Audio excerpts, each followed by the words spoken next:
Hi everyone, welcome back to my YouTube channel. I hope you're well and I hope you're happy.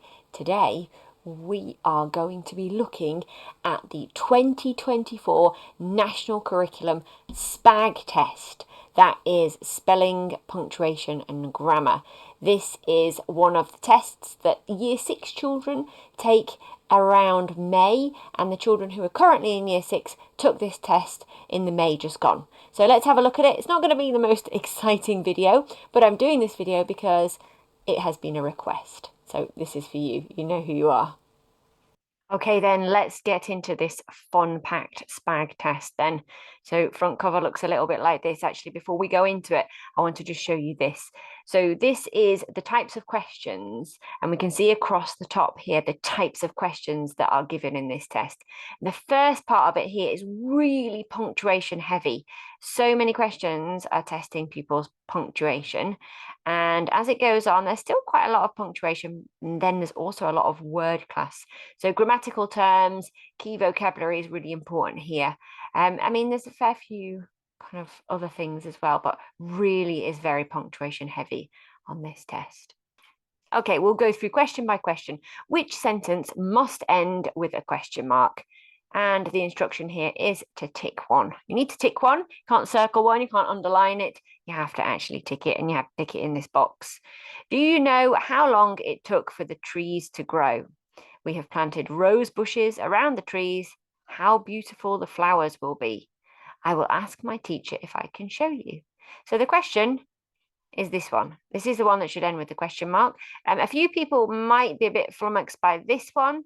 How beautiful, because how is often linked to questions, but here that would probably be an exclamation.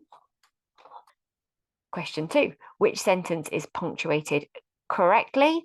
After he ate, the lion lay down and slept for many hours. After he ate, the lion lay down and slept for many hours.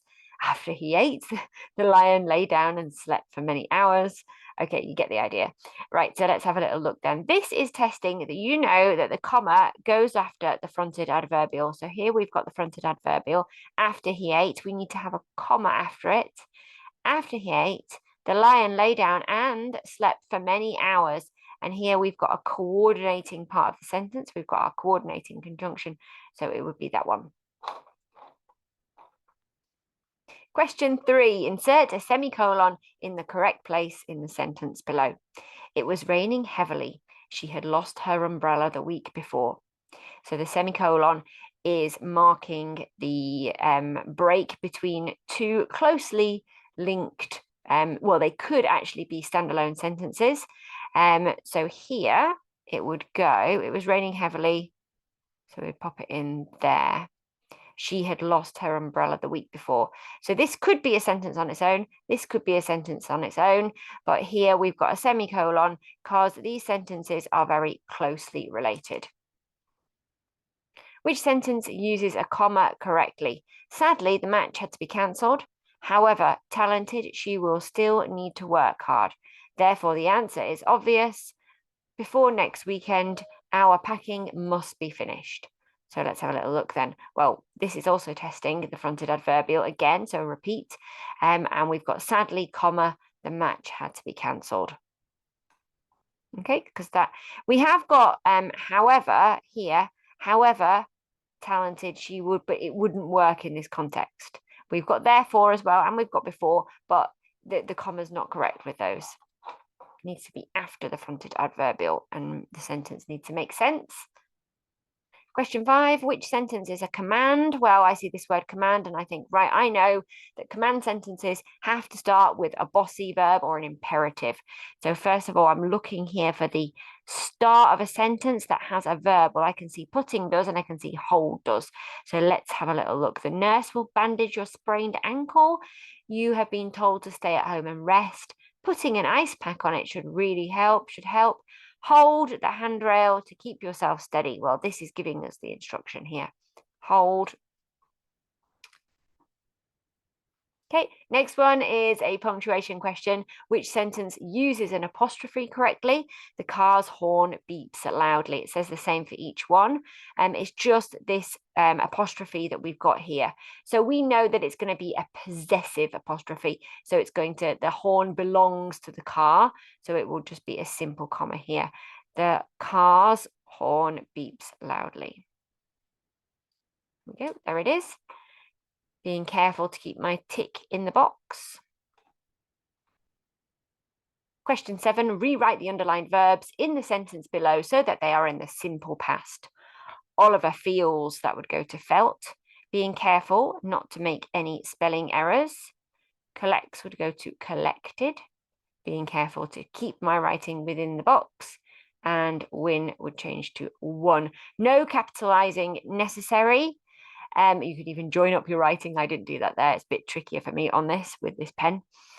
Yeah, and make sure you spell the words correctly. That is really important. It does not accept any misspellings for this question.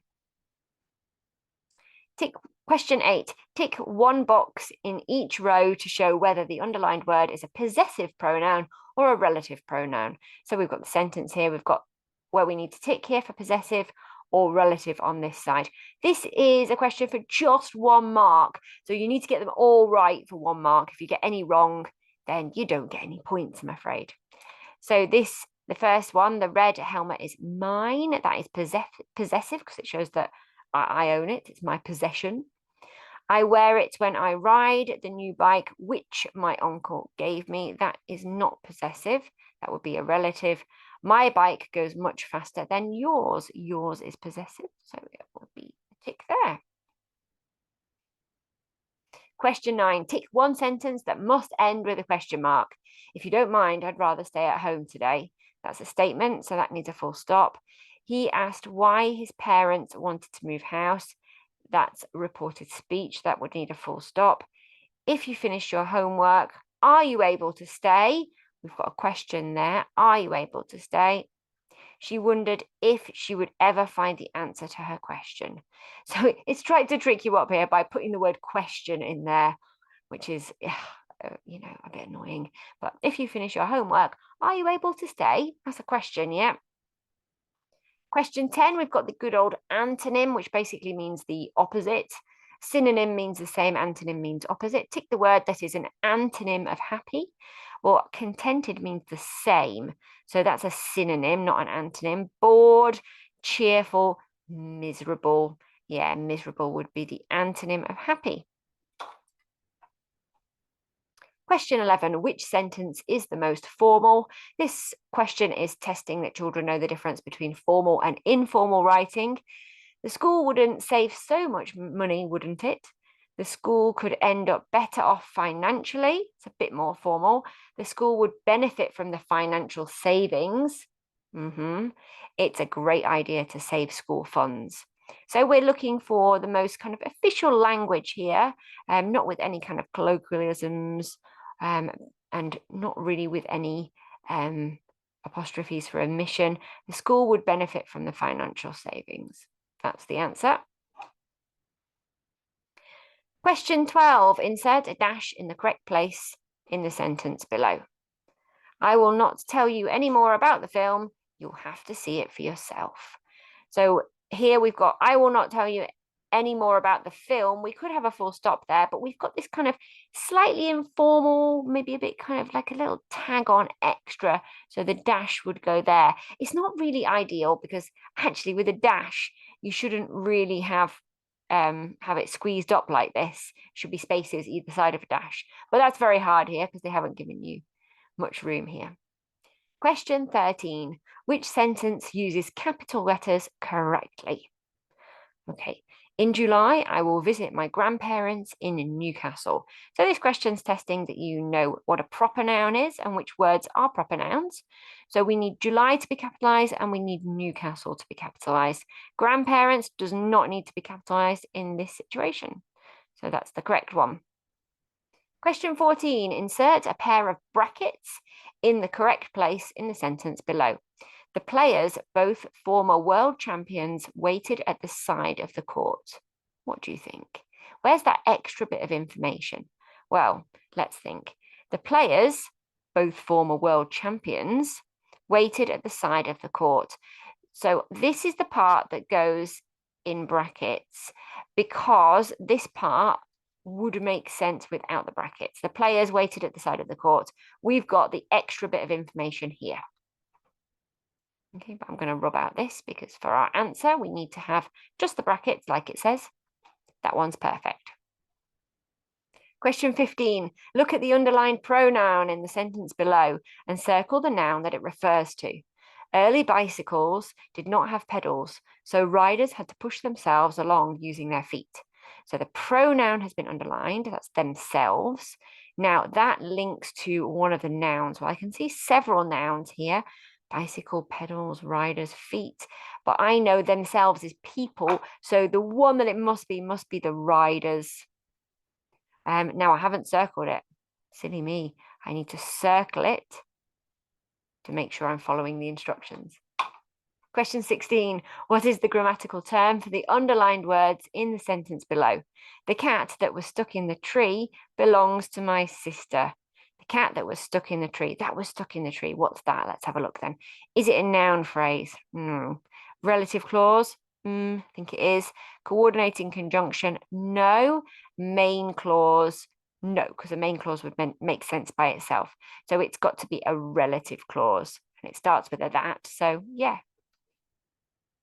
that's perfect.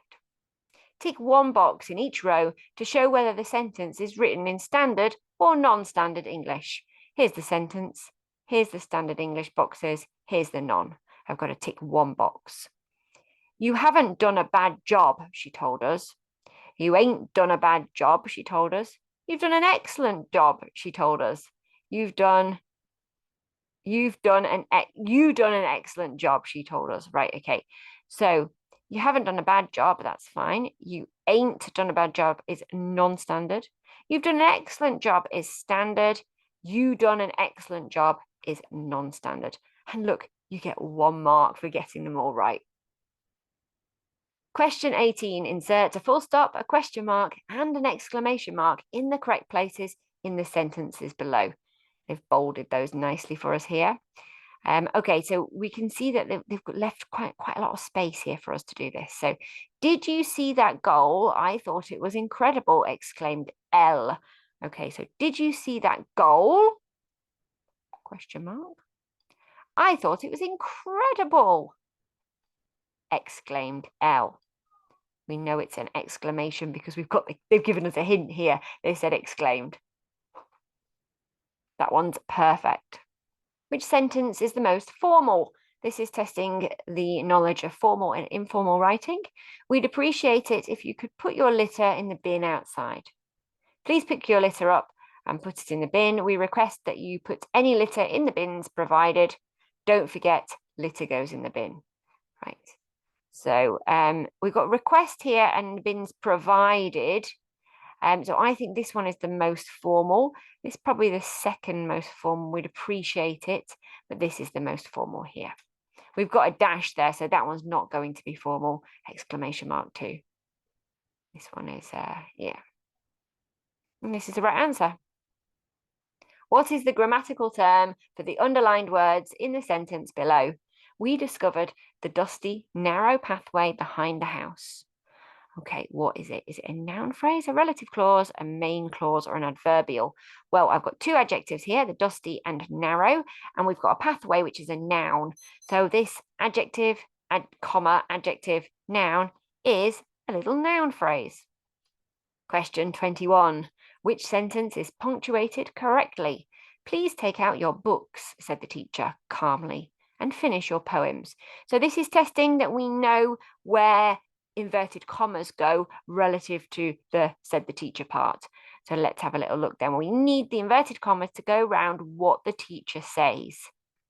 Please take out your books. Yes, said the teacher, and finish your poem. So this one's not going to be right because we've not got any close of speech here. We haven't got an opening of speech here. So we've got the speech marks correct here in these 2, but I'm now looking at the punctuation and I can see we've got this cheeky little comma that is not in the right place here. The comma should go within the inverted comma, so it must be this one that's correct. Many children will probably miss that. That's quite a tricky one to see. Insert a colon and a comma in the correct places in the sentence below. We are pleased to announce the 3 winners of the art competition, Samia, Ben, and Ella.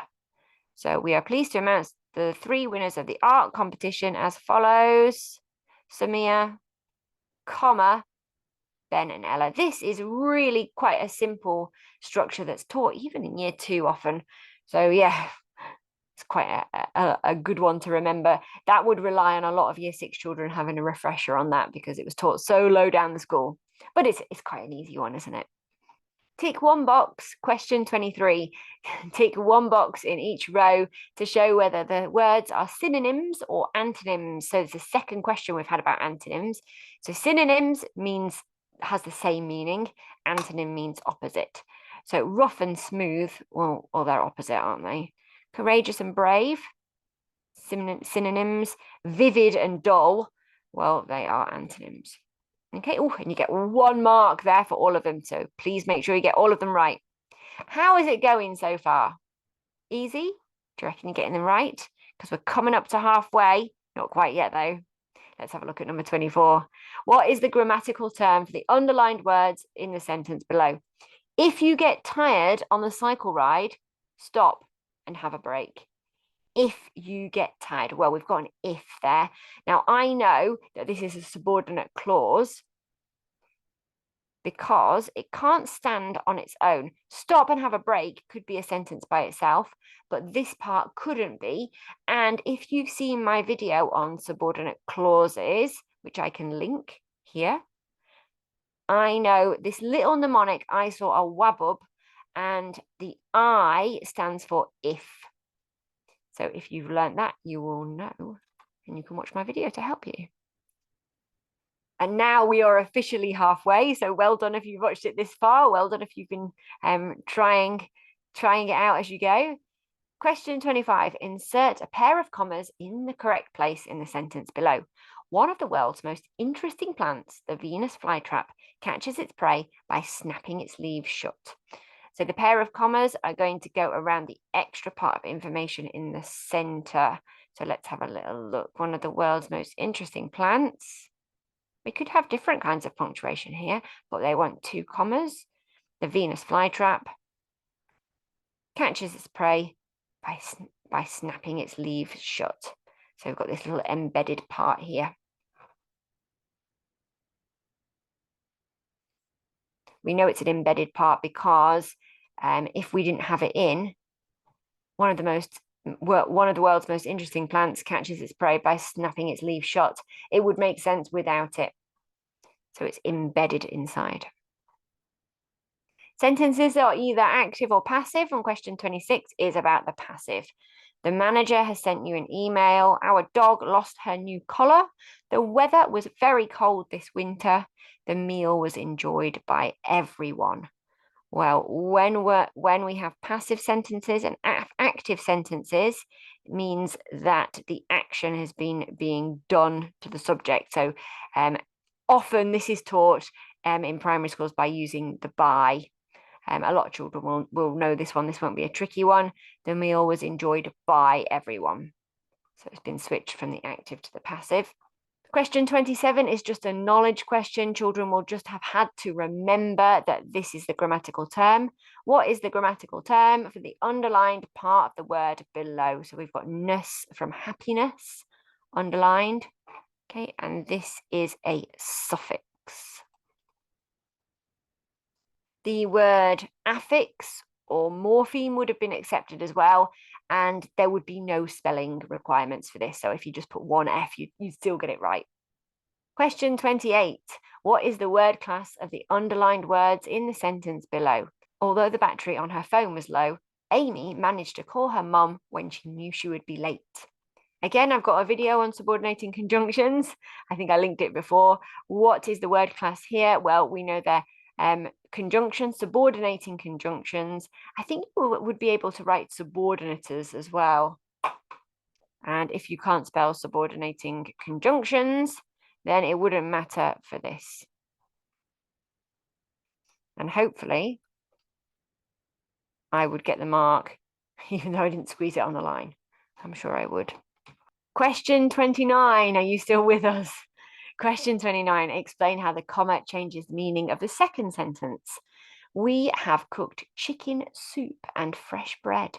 We have cooked chicken, soup, and fresh bread. We can see, can't we, that the comma here makes chicken and soup and fresh bread 3 items, 3 separate things. Whereas here, the soup could be chicken soup. It could be chicken flavor. So as long as you're explaining something to do with that, then you will have got it correct.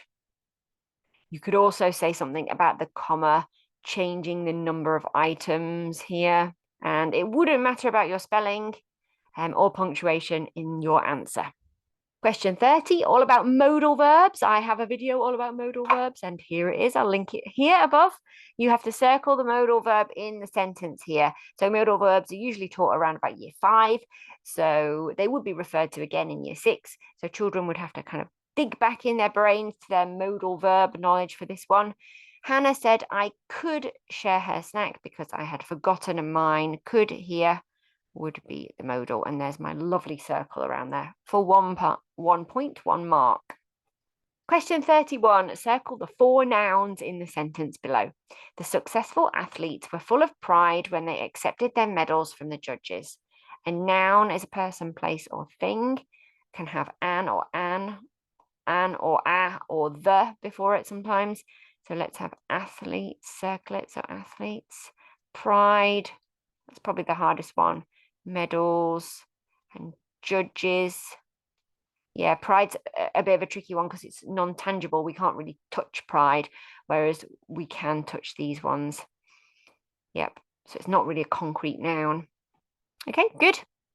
Question 32, tick 1 box to show the subject of the sentence. Every Saturday, Nadim takes his dog for a walk in the park. We've got these little boxes here, kindly helping us. So the subject, who's doing the action? Well, Nadim is, isn't he? He's taking his dog out. Question 33, add a prefix to the word charge in the sentence below to show that the waiter did not charge too much. The waiter was careful not to something charge the customer.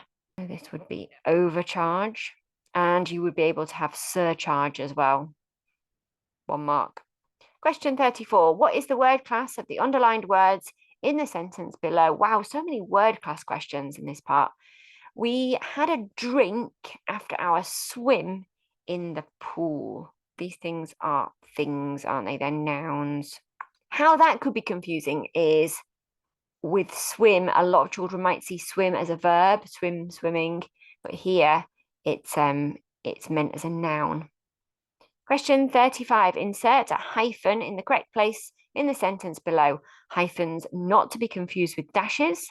There was a build-up of litter around the bins in the school playground.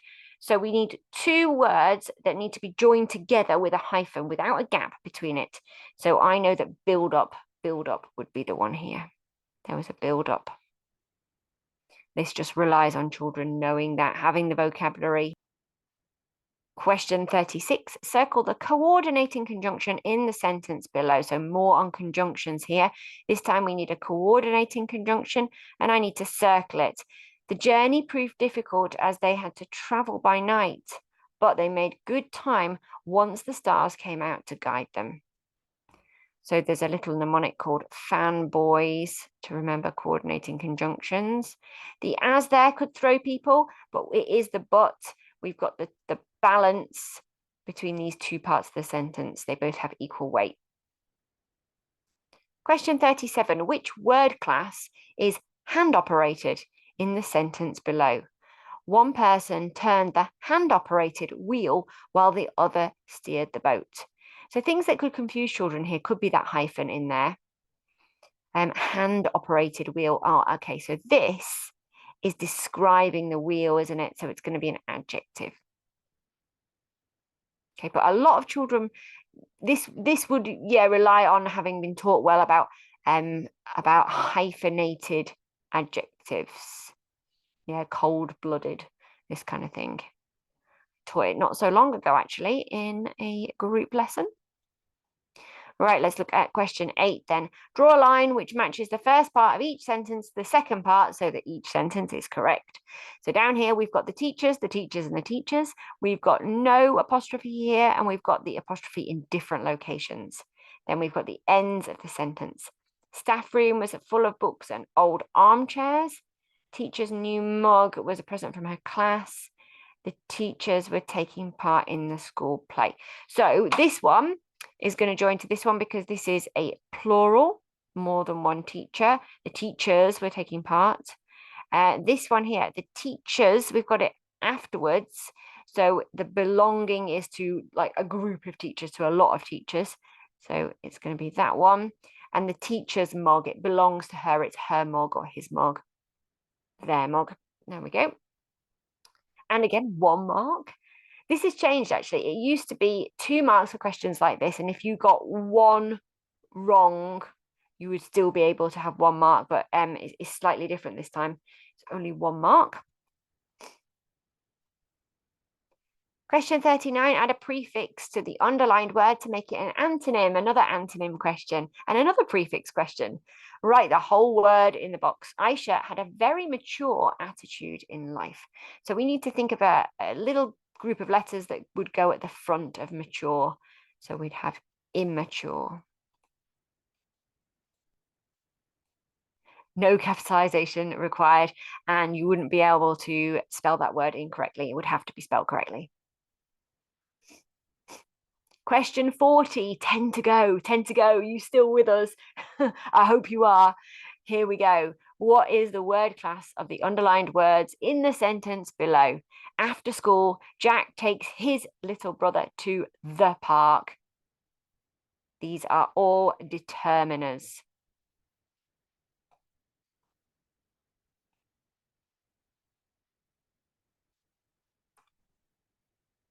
One mark.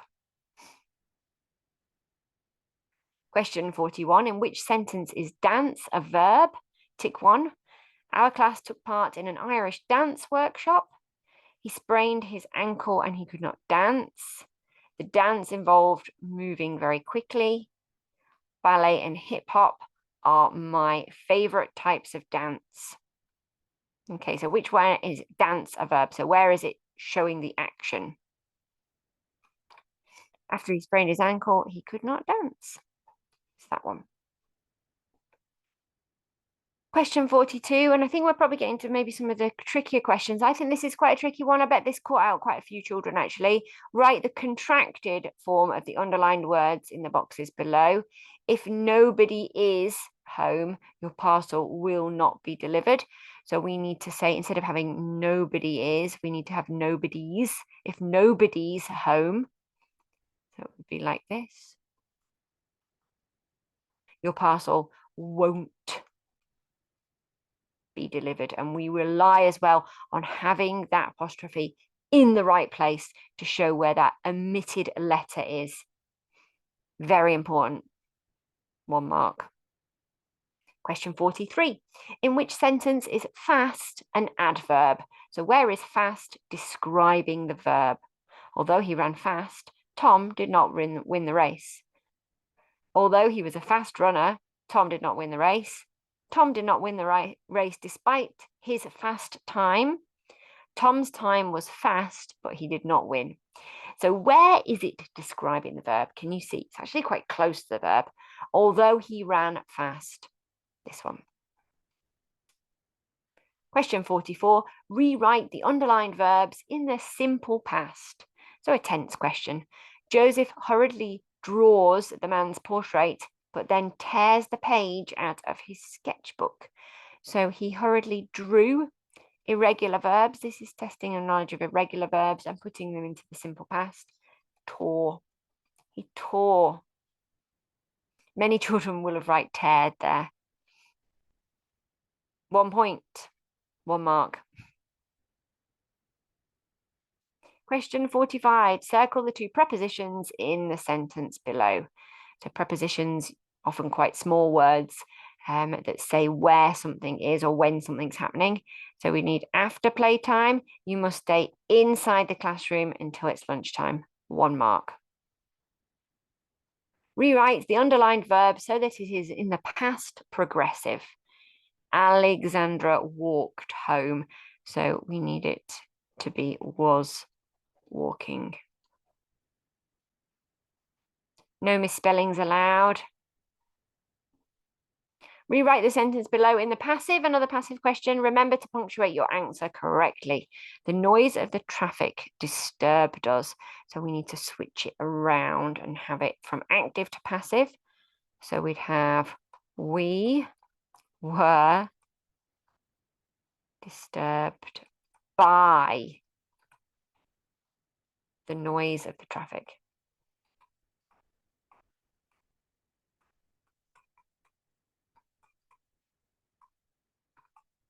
There we go. Not forgetting my full stop because it needs to be punctuated correctly. 1 mark. Here, you wouldn't be able to say, we got disturbed. That wouldn't work. But you could do a simpler version of this. And you could just say we were disturbed by the noise or disturbed by the noise. That would get you a mark as well. So it's not too strict on this one. Which sentence is an exclamation? It's surprising how little is known about deep sea creatures. It amazes me that anything can live so far under the sea. How do they survive without sunlight? How strange some deep sea creatures look. What do you think? Which one is the exclamation? How strange some deep sea creatures look is the exclamation. I mean, some of these you could say, oh, well, you know, if somebody said, oh, I'm so amazed by this, exclaimed Amy, then you could have an exclamation mark there. But for this, it wants the answer to be this one. How strange. And confusingly, they've given you 2 here. One is a question and one is an exclamation, just to keep you on your toes, as if you hadn't had enough on question 48 of your 2024 SPaG test. Right, we're nearly done, guys. Let's keep going. Question 49. Underline the adverbial in the sentence below. So the adverbial tells you when something's happening. We put on our PE kits before the match. And the final question. You have made it to the end. Well done. Question 50. Circle the 2 adjectives that are synonyms in the sentence below. Yet another synonym question. So words that have a very similar meaning. The street was lined with grand houses. The modest cottage stood out amongst its imposing neighbours. Well, grand and imposing here. So this question would really rely on children's knowledge of those vocabulary. So lots of reading here and understanding of these words. Whew. Well done, guys. You made it all the way through the 2024 SPaG test. I hope it was helpful. If you learned something and you would like me to be your teacher, I will put a link in the description below for how you can join my classes, whether you're homeschooled, home educated, or you're in school. There are lessons and group lessons available to you. Thanks for watching, and I'll see you next time. Please subscribe. Bye.